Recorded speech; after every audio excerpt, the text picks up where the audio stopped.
我只是想让你知道，我们之间根本就没有所谓的界限。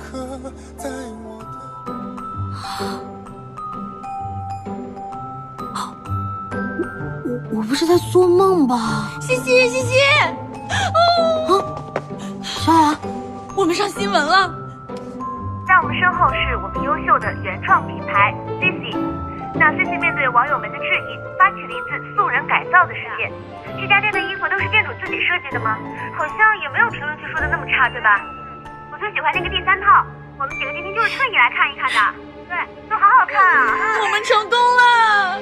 怎么突然就这样了呀？当然是因为你私藏了。我给你看啊。宁总今天的着装很特别，听说您的太太是从事服装设计的，那这个衣服也是她一手设计的吗？这件衣服是我太太设计的，她的设计独到，也有很多奇思妙想，并且她会把这些想法融入到她的生活和设计当中。哇，看来宁总和太太的关系很好啊。应该说，娶到她是我的幸运。不仅如此，他还把人间冰美式加 V 了。现在全世界的人都知道是他在评论里帮你以一敌百，大家都说你们是神仙爱情，关注度都涨疯了。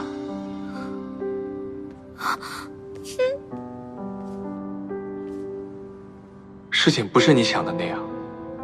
假面舞会那天，我不知道那个人是你。那些话，也不是针对你说的，这只是个误会。我从来没想跟你划清界限，甚至希望我们之间永远不要有所谓的界限。我把他拉黑了啊！然后他这些话我都没有看到，他是不是也不知道我？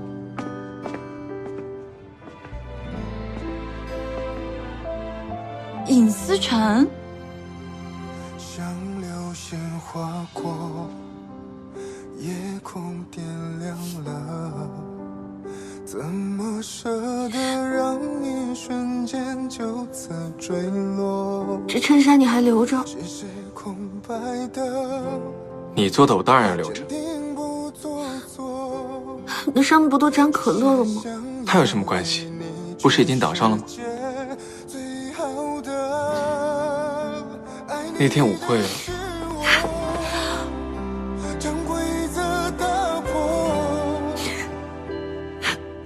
那天舞会我知道，我才看见。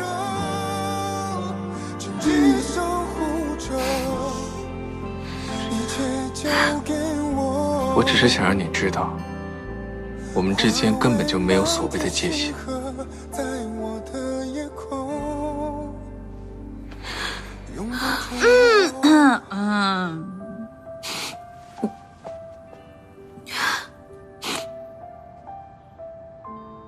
晚上一起吃晚饭。